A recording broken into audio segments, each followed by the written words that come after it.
So, you're looking to really level up your leadership game? Well, you've come to the right place. Today, we're going to break down this incredible 12-month blueprint. Think of it as a year-long structured plan designed to completely transform your approach 1 month at a time.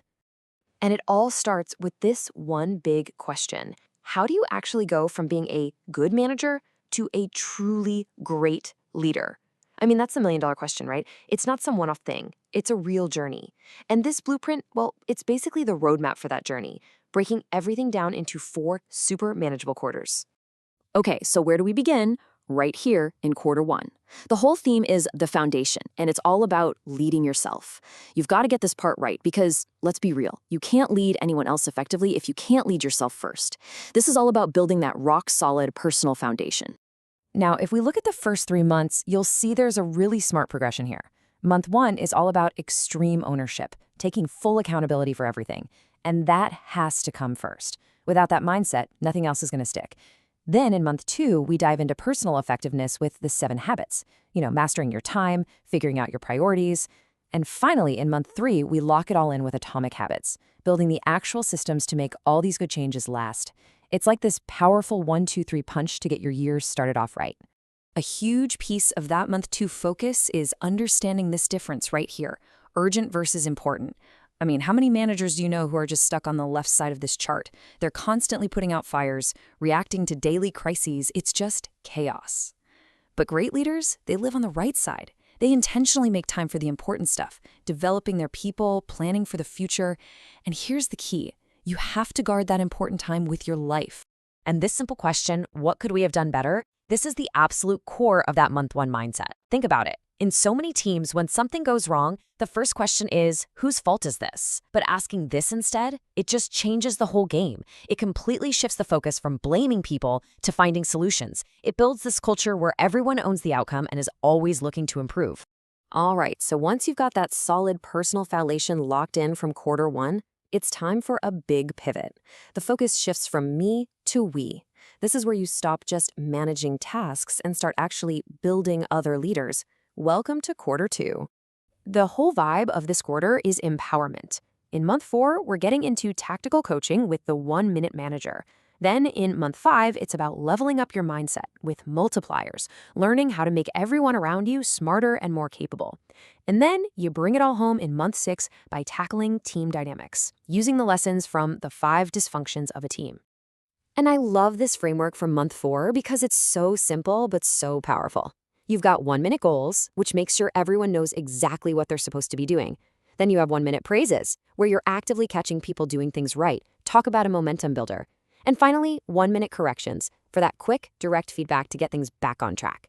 The point is to make feedback a normal, everyday thing, not some big, scary annual review. And then in month 5, you learn to use questions like this one. What decision would you make if I wasn't here? This is pure gold. Seriously, when a team member brings you a problem, instead of just giving them the answer, you ask them this. It forces them to stop, think for themselves, and start owning the solutions. This is how you go from being a bottleneck to a true multiplier who makes your entire team stronger. Okay, let's keep it moving. We're heading into quarter 3. So at this point, you've worked on yourself, you've started empowering your team. Now what? Now you take that solid leader and that strong team and you point them toward mastering the operation.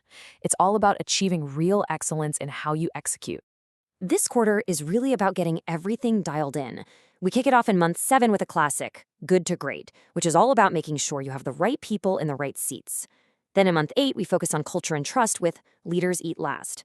And then month 9 is where the rubber meets the road. It's all about pure, relentless operational discipline. And speaking of good to great, that brings us to one of the toughest questions a leader ever has to ask. Do we have the right leaders on the bus? This is month 7's big challenge. Look, your main responsibility is to the success of the whole team. And that means you have to be brutally honest about whether you have the right talent in those key roles. It's not easy, but sometimes you have to make those tough calls to upgrade the team. So when we talk about operational discipline in month 9, what does that actually mean? Well, it means you get laser focused on the metrics that really matter. For a restaurant, it might be things like food safety, labor, sales, and guest experience. Whatever they are for your business, the point is to get everyone obsessing over them. Because we all know what gets measured gets managed. All right, we're on to the final stage, quarter four. And this is a huge leap. This is where you evolve from running the day to day and start thinking bigger. You're not just a manager of one unit anymore, you're a leader shaping the future of the entire area. The whole perspective changes. Yeah, the focus here really zooms way out. In month 10, you're building a multi-unit strategy. Then in month 11, it's all about building that leadership pipeline to make sure your success is sustainable. And then you wrap up the entire year in month 12 with some crucial time for reflection and planning for future growth. It's the perfect way to finish. And the strategy for month 10 is so practical, I love it. It's just a simple 3-step process. First, you look at your top performing store. What's their secret sauce? What are they doing that's just knocking it out of the park? Second, you look at your underperforming store. What are the roadblocks there? And then, step 3 is you build a plan for the whole area that basically clones the successes and fixes the problems. So simple, but wow, is it effective? And that brings us to the end of the year, month 12, reflection time. You got to look at the hard data, right? How were sales? What was your turnover like? How many leaders did you actually promote from within? You look at all of it. But this isn't just about giving yourself a grade for the year. No, it's about gathering the intel you need to build an even smarter, more effective plan for the next 12 months.